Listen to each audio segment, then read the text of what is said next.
And justice, well, who better to figure out what justice is, what's fair, than a philosopher? Why a king? Because you want absolute authority. You want this person who knows what's fair to be able to do it. He snaps his fingers, and it's done. You don't want him to have to go through committees. You want him to just be able to say, yep, let's do it, and it's done. So as early as Plato, we had a kind of intellectualizing of what Narmer's done, that if you have a strong centralized government, you can do great things. Even later, the British philosopher Hobbes, when he wrote Leviathan, he said, you know, if you don't have authority, you're going to be living in a state that's like a jungle with no law. So he said, the best thing you can possibly do, is give up your own individual rights, subjugate yourself to a monarch, he called it, have a king, and let the king dispense justice, because then we're going to be safe. We won't have robbery all the time and murder and this. So Hobbes also wanted a strong central government. And what Narmer has done is he has set up Egypt with this strong central government. We have Upper and Lower Egypt united. We have a ruler who is a king and a god, and he can do whatever he wants. Now, let me say what I mean by he can do whatever he wants. You will remember that Herodotus said, Egypt is the gift of the Nile. To some extent, it is true that part of what made Egypt great is this Nile overflowing. It is. Now, imagine what it must have been like, by the way. You know there are two sources of the Nile. There's the White Nile and the Blue Nile. They flow north, merge at Khartoum, and then become one Nile. It's interesting, by the way. I've stood right at Khartoum where they merge, and you can actually see in the river two different colors. It goes for about maybe 100 yards, white and blue. You can see it. Spectacular. Now, once a year, the Nile used to overflow its banks, around July. Right? And the reason is that you get monsoon season, swelling the waters, you get melting snows from Ethiopia, and it starts rushing. The Egyptians viewed this as a magical event. They didn't understand the source of the Nile.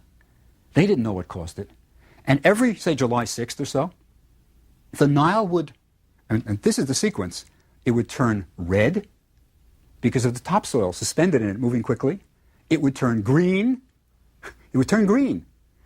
The vegetation that moves slower, coming up from the south, and then it would rise 30 feet. I mean, every year. Magic, right? Turns red, turns green, rises 30 feet, overflows its banks. You could grow plenty of crops. Now, with Narmer unifying Egypt and having a central power, you know what he can do? And what he does do? He can order the people, we are going to grow even more food. How? We are going to dig irrigation canals. So you can marshal the people and say, okay, it's June, let's get ready for the inundation.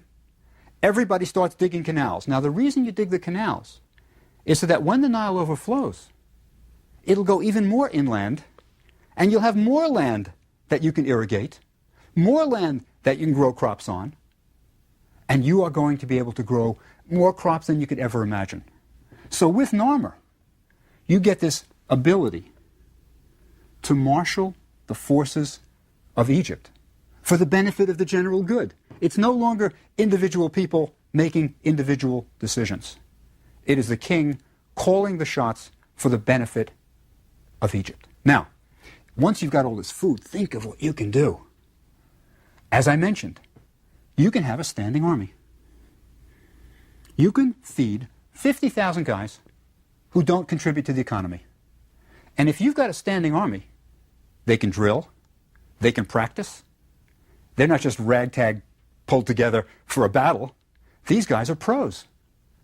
You can have people making weapons. You can keep these guys at the ready. And then when you want, when you're ready, you can march out and beat up any other nation in the neighborhood. And that's exactly what the Egyptians did traditionally. They went out and beat up any other nation in the neighborhood. So I think that because we have Narmer unifying, I mean, he has laid down all kinds of traditions for us of a king and a central government. He's got the crowns, he's got everything. And because of Narmer, we are going to have Egypt ruling